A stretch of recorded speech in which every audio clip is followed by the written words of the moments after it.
I live in a smallish town, nothing too crazy happens here usually.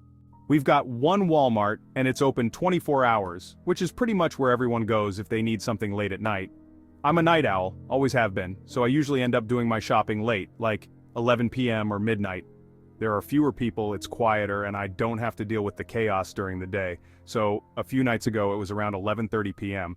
I realized I was low on a bunch of stuff, snacks, laundry detergent, some random stuff like that, so I figured I'd head out to Walmart and get it over with. I didn't think twice about it. Like I said, I've done this hundreds of times. When I got there, the parking lot was mostly empty, as usual.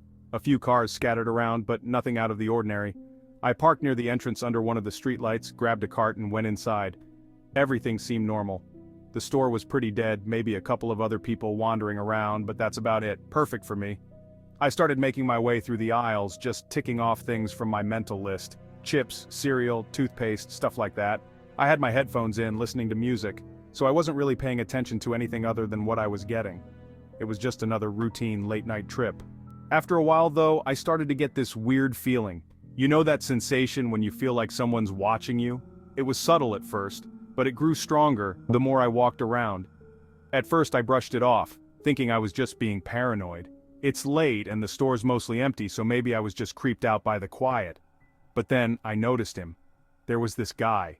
He didn't look particularly threatening or anything, just off. He was tall, maybe a little older than me, and had on this oversized jacket even though it wasn't cold out. His hair was kinda messy and he had this blank expression on his face, like he wasn't really all there. At first I didn't think much of it. I figured he was just another shopper, but then I realized that I'd seen him a few times in the same aisles as me. Like, at first I thought it was just a coincidence, but after the third or fourth time of seeing him a few feet away, it started to feel weird. He wasn't grabbing anything. No cart, no basket, just wandering around, occasionally glancing at the shelves but never actually picking anything up. And every time I'd move to a new aisle, there he was a few seconds later. He didn't say anything, didn't make eye contact, just hovered around in the background. I'm not usually one to freak out over stuff like this, so I tried to ignore it. Maybe he was just shopping like me, and we happened to be looking at the same stuff. I even tried to convince myself that I was overthinking it. But still, that uneasy feeling wouldn't go away.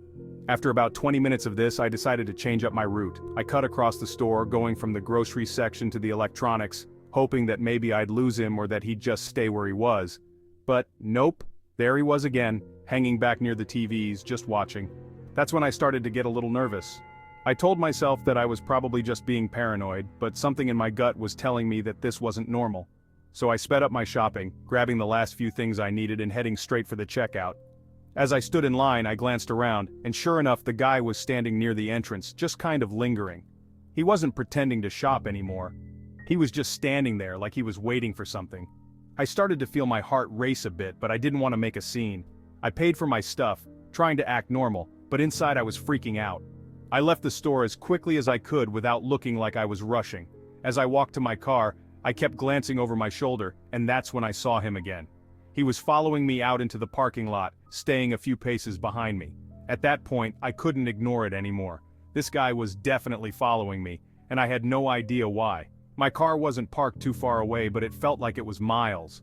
My heart was pounding, and I just kept telling myself to stay calm and get to the car as fast as possible. When I reached my car, I quickly unlocked it and threw my bags into the back seat. I could feel him getting closer. My hands were shaking as I fumbled with the keys to start the engine. That's when he finally spoke. "Hey man," he said in this weird, almost monotone voice. "You got a second?" I froze for a moment, my hand on the ignition, but I didn't turn to face him. I didn't know what to say, so I just mumbled, I'm kind of in a hurry." "Come on, I just need a minute," he insisted, taking a step closer. I could feel him looming behind me, and every instinct in my body was screaming at me to just get out of there. "I really gotta go," I said, finally managing to start the car. Without waiting for him to respond, I put it in reverse and pulled out of the parking spot as fast as I could. I didn't even look back at him. I just drove. As I pulled out onto the main road, my heart was still racing and my hands were shaking. I kept glancing in my rearview mirror, half expecting to see him following me in another car or something, but thankfully he wasn't. I don't know how long I drove around before I finally went home. I was just too freaked out to go straight there. I ended up circling around the neighborhood a few times, trying to calm down and convince myself that it was over. Eventually I pulled into my driveway and parked the car. I sat there for a few minutes, just breathing, trying to process what had just happened. The next morning I couldn't shake the feeling that something wasn't right. I kept thinking about that guy. The way he followed me, the way he waited for me outside. It just didn't make sense. Why would someone do that? I tried to brush it off and get on with my day, but later that afternoon, something on the news caught my attention. There was a report about a man who had been arrested at the same Walmart I'd been at the night before. Apparently he'd been stalking people there for the past few weeks, following them around the store and even approaching some of them in the parking lot. The description of the guy matched the one I'd seen perfectly. My heart sank as the realization hit me. That guy had been following me. And who knows what would have happened if I'd stayed and talked to him in the parking lot. It was a Tuesday, or maybe a Wednesday, I can't really remember. What I do remember is that it was around 3 a.m. The store was dead quiet, like always. Just me and a couple of other employees milling around trying to keep busy until our shift ended. Most of the lights in the store were dimmed because there weren't any customers. Just a few of those annoying flickering fluorescent lights overhead. I had finished restocking the pet food section when I noticed something weird out of the corner of my eye. Now I've worked at this store for years. I know every inch of it, every aisle, every product, every little nook and cranny. But as I turned to head toward the back room, I saw an aisle that shouldn't have been there. I stopped dead in my tracks. It was sandwiched between the canned goods and the frozen food section, but I could have sworn it had never been there before. It wasn't even on the store map that we had to memorize during training. The aisle itself was dimly lit, way darker than the rest of the store, and those flickering bulbs made it seem even creepier. I felt a shiver go down my spine, but I couldn't help myself. I had to see what was in there, so I stepped inside. The first thing I noticed was the stuff on the shelves. These weren't your typical Walmart products. There were boxes, neatly stacked, but instead of brands or logos, they were labeled with words that made my skin crawl. Regret, forgotten dreams, lost time. I mean, what kind of products were these? It didn't make any sense. Curiosity got the best of me, and I walked further into the aisle, my footsteps echoing on the tile floor. I could feel the hairs on the back of my neck standing up, like I was being watched. And then I saw him. At the far end of the aisle near the shelf labeled Regret, stood a man. He looked ordinary enough, faded jeans, a flannel shirt, a baseball cap pulled low over his face, but when he lifted his head, I saw his eyes. They were hollow, like he hadn't slept in weeks. He just stared at me for what felt like an eternity, and then he whispered, "Choose wisely." I froze. My heart was pounding in my chest, and every instinct was telling me to get out of there. But something in the way he said it, it was like he knew something I didn't, like he'd been waiting for me. I cleared my throat, trying to shake off the weirdness, and glanced at the shelf nearest me. The box closest to me was labeled Missed Opportunities. It was small, about the size of a shoebox, and plain. No fancy design, no brand, just those two words. I don't know why I did it, but I reached out and picked it up. As soon as my fingers touched the box, I felt this rush of something. Memories, maybe. Or maybe they weren't memories. It was like a slideshow of moments flashing through my head. Moments from my life that I hadn't thought about in years. There was the girl from high school, Sarah. I'd had the biggest crush on her but never had the guts to ask her out. I saw the moment I chickened out. Then there was the job offer I got after college, some startup that wanted me to join their marketing team. I'd turned it down because it seemed too risky. And then there was the time my buddies went on a road trip across the country, but I stayed behind because I couldn't get off work. All these moments, all these missed chances, flooded my mind, and then the man spoke again. "You've made your choice." I snapped out of it, dropping the box like it was burning my hands. I stared at the man, my mouth dry. He was still just standing there, his face hidden in the shadows. He didn't say anything else, just nodded slowly like he knew something I didn't. I grabbed the box off the floor and backed out of the aisle. The whole thing was too weird, and I wanted nothing more than to get back to my normal, boring shift. But as I turned to leave, I realized something was different. The store around me, it wasn't the same. The aisles were all there, but the products looked off. The colors seemed muted, the logos unfamiliar. I shook my head, figuring I was just tired and overthinking things. I needed to finish my shift and get some sleep. But things didn't go back to normal. Over the next few days, I couldn't stop thinking about that aisle, about that man, and especially about that box. I hadn't opened it since that night, but I kept it in my locker at work. Every time I walked past it, I felt this weird pull, like it was calling to me. Then, one night after my shift, I couldn't take it anymore. I was sitting in my car in the Walmart parking lot, the box sitting on the passenger seat, and I finally caved. I opened it. The moment I lifted the lid, it was like everything around me disappeared. I was back in those moments, those missed opportunities. But this time, they weren't just memories, they were real. Suddenly, I was standing outside Sarah's house. It was a crisp autumn evening, just like the night of our high school dance. She was sitting on her porch swing, waiting for her date to pick her up. But this time, I walked up to her. I didn't hesitate. I asked her to go to the dance with me, and she said yes. The scene shifted, and now I was at that startup office. The CEO was offering me the job again, and this time, I took it. I saw myself thriving, climbing the ranks, becoming a key player in the company. Then, I was on the road trip with my buddies, driving across the country with nothing but the open road ahead of us. It was everything I had imagined, and more. But then, just as quickly as it had all started, it stopped.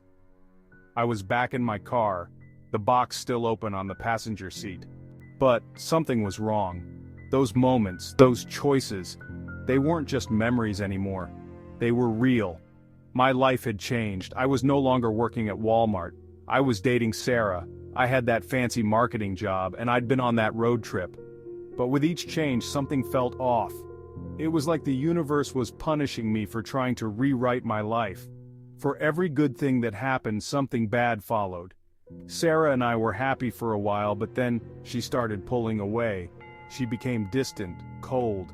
One night she just left without a word, and I never saw her again. The job, too, started falling apart. The company went under, and I was left scrambling to find work. No one would hire me, and I ended up back at Walmart. The road trip? One of my buddies had a freak accident and died. It was like every good thing I had gained from that box came with a price. I tried to go back to that aisle to find the man and undo whatever I had done, but the aisle was gone. No one at the store knew what I was talking about. They all looked at me like I was crazy. Now, every night I hear the whispers. They're faint, but they're there. Choose wisely, they say. But I've already made my choice, and I can't take it back. I don't know what that aisle was or who that man was, but I do know one thing: sometimes you shouldn't mess with the past. Because no matter how badly you want to change things, the consequences aren't worth it. I still have the box. It's sitting on my shelf at home, taunting me. I haven't opened it again, and I never will. But sometimes, late at night, I can still hear the faint whispers. They remind me that my choices are permanent and that there's no going back. Working the night shift at Walmart had always been my preference. The quiet aisles, the soft hum of the fluorescent lights, and the sense of solitude were comforting. I enjoyed the stillness that came when most of the town was asleep. Every night, I'd start my shift with a quick walk around the store. It was my way of getting a feel for the place. I'd check if everything was in order, make sure the shelves were stocked, and take note of any areas that needed attention. The night would usually pass without incident. I'd greet the few customers who came in, help them find what they needed, and then go back to my tasks. But one night, something changed. A sense of unease crept into my usual routine. Something was off, and I couldn't shake the feeling that I was being watched. The night shift, which I had always found so comforting, suddenly felt unsettling. It was around 2 a.m. when I first noticed him. A man in his late 40s wearing a long dark coat and a baseball cap pulled low over his eyes. He was standing near the entrance, looking around in a way that made me uneasy. He didn't seem interested in shopping. Instead, he wandered the aisles aimlessly, glancing over his shoulder every few minutes. His movements were erratic and unpredictable. I couldn't help but watch him. My curiosity piqued and my anxiety growing. As he drifted from one section to another, I noticed he wasn't alone. He seemed to be following someone. A woman in her mid-30s who was pushing a shopping cart filled with groceries. She looked oblivious to his presence, focused on her shopping. It wasn't unusual for people to come in late at night, but his behavior was different. I told myself to stay calm and watchful, hoping that my suspicions were unfounded. As the night wore on, the store grew quieter, the aisles more deserted. I found myself drawn to the woman the man was following. She moved with a sense of purpose yet seemed to be in no rush. She seemed unaware of the shadow creeping behind her, oblivious to the potential danger lurking just a few steps away. She had a calm demeanor, her face serene and untroubled, casually browsing through the aisles, picking up items, examining them with a discerning eye, and placing them in her cart with a practiced ease. I decided to approach her, my heart pounding in my chest, under the pretense of offering assistance, hoping to gauge her awareness of the situation. "Excuse me, ma'am," I said, my voice barely above a whisper, trying to keep my voice steady despite the anxiety bubbling within me. "Can I help you find anything tonight?" I asked, hoping she would sense the urgency in my tone. She looked up, startled for a moment, then smiled, her eyes crinkling at the corners. "Oh, no thank you. I'm just about done here," she replied, her tone friendly and polite, completely unaware of the danger. Her response was so casual, so normal, it almost made me doubt my own concerns. I wanted to warn her, to tell her about the man who had been trailing her for the past hour, to urge her to be cautious. But I didn't want to cause unnecessary panic. Instead, I lingered nearby, my mind racing with possible scenarios. I pretended to rearrange some items on the shelf, my eyes never leaving her for more than a second. The woman moved on to another aisle and so did he, his movements calculated and deliberate. My heart raced as I followed them at a distance, trying to remain inconspicuous, my mind screaming for me to do something. It was time to get security involved. I couldn't let this go on any longer. I approached the nearest security guard, my voice urgent as I explained the situation, hoping they would act quickly. I found myself growing more anxious as the minutes ticked by. The man's behavior was becoming increasingly erratic. He was no longer pretending to shop, he was openly following the woman now, his eyes fixed on her every move. My heart pounded in my chest as I realized the gravity of the situation. I knew I had to act fast.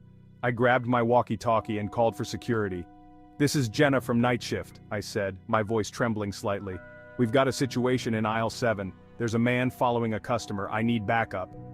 I stayed close to the woman, trying to keep her in my line of sight while also keeping an eye on the man. The tension in the air was palpable. Finally, I saw the security guard approaching. I quickly filled him in on the situation, pointing out the man who was now lingering near the end of the aisle.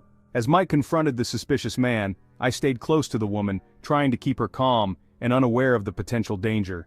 The store was bustling with shoppers, but this particular situation demanded our full attention.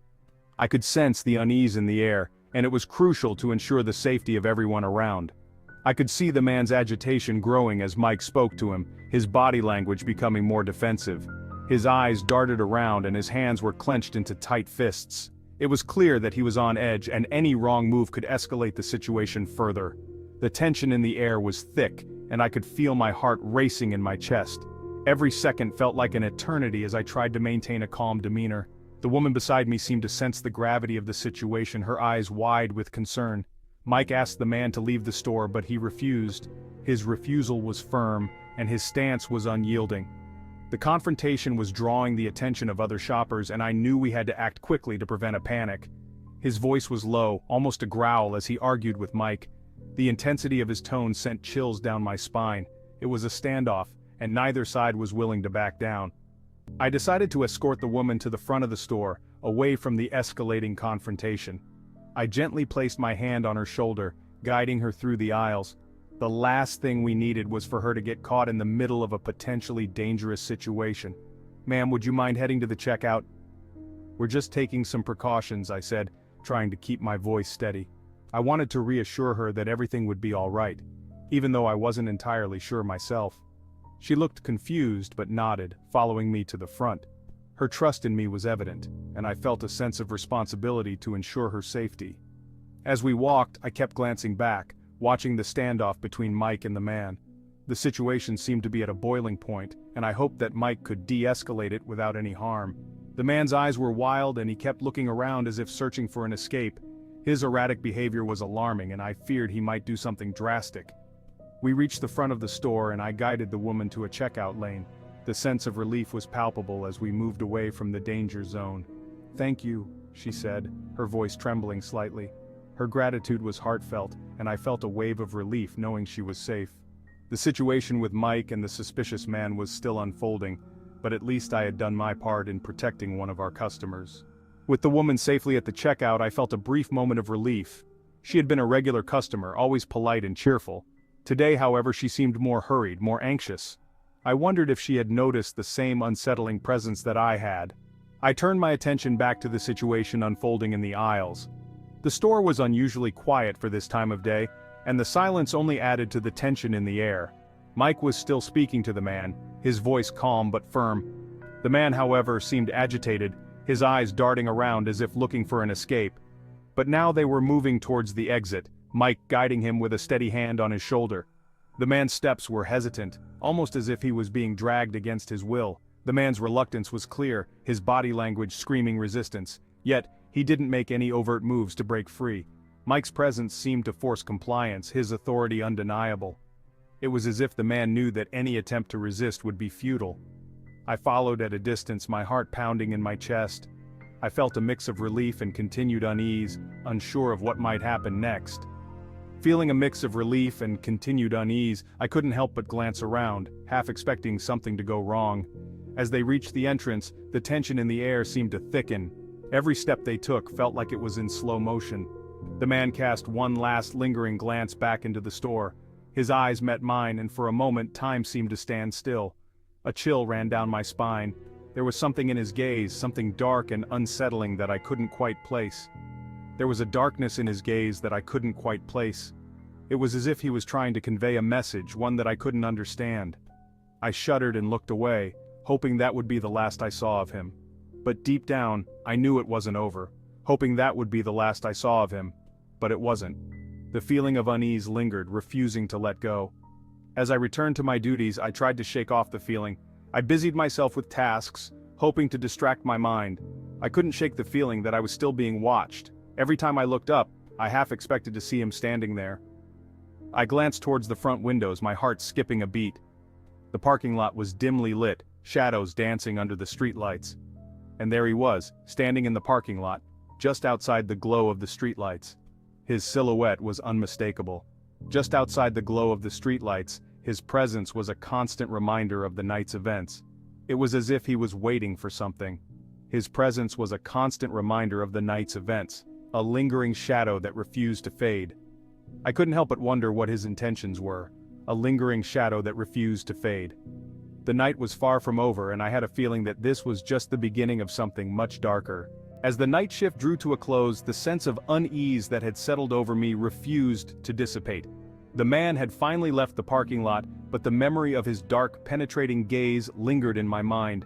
I tried to go about my closing duties, but my mind kept drifting back to the events of the night.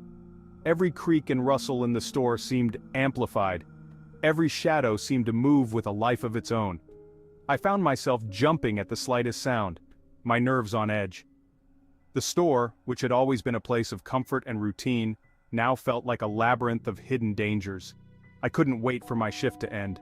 But even as I clocked out and headed to my car, I couldn't shake the feeling that I was being watched. The drive home was a blur. My mind was racing, replaying the night's events over and over. I kept glancing in my rearview mirror, half expecting to see the man's car following me. When I finally pulled into my driveway, I sat in my car for a moment, trying to collect myself. The night's events had left me shaken, and I knew I needed to calm down before going inside. I took a few deep breaths, trying to steady my racing heart. But the unease lingered, a constant nagging presence. Inside, I double-checked all the locks and turned on every light. The house, usually a sanctuary, now felt vulnerable and exposed. Sleep didn't come easily that night. In the days that followed, I found myself reflecting on the night's events. The sense of fear and unease hadn't entirely left me. I kept thinking about the woman, the man, and the way the night had taken such an eerie turn. It made me question the safety of the night shift, something I had always taken for granted. I spoke with my coworkers about what had happened, sharing my experience and hearing their thoughts. Some had similar stories, tales of strange encounters and unsettling moments during the night shift. I also spoke with Mike, thanking him for his quick response and asking if there had been any further developments. We discussed ways to improve security, to ensure that such an incident wouldn't happen again. Returning to work after that night was difficult. The store, once a place of routine and comfort, now felt different. The shadows seemed darker, the silence more oppressive. I found myself constantly looking over my shoulder, my senses heightened and on edge. My coworkers were supportive, offering words of encouragement and reassurance. Their support helped, but it didn't completely erase the lingering sense of dread. I took extra precautions, double-checking security measures and staying in well-lit areas. Despite the fear, I was determined to continue. The night shift was still my preference, despite the unease that now accompanied it. I had to face it, to push through the anxiety and reclaim the sense of routine and comfort that the night shift had once provided. As the days turned into weeks, the events of that eerie night began to fade into the background. But the memory of the man's dark, penetrating gaze remained, a haunting reminder of the unknown dangers that could lurk in the shadows. I never saw the man again, and the woman never returned to the store. It was as if they had vanished, leaving behind only questions and uncertainties. I often wondered who he was, what he wanted, and why he had chosen that night to follow the woman. The lack of answers only added to the lingering sense of dread. The fear and uncertainty that had gripped me that night had left a lasting impact, a reminder that the unknown could strike at any moment. The experience had changed me, made me more vigilant and aware.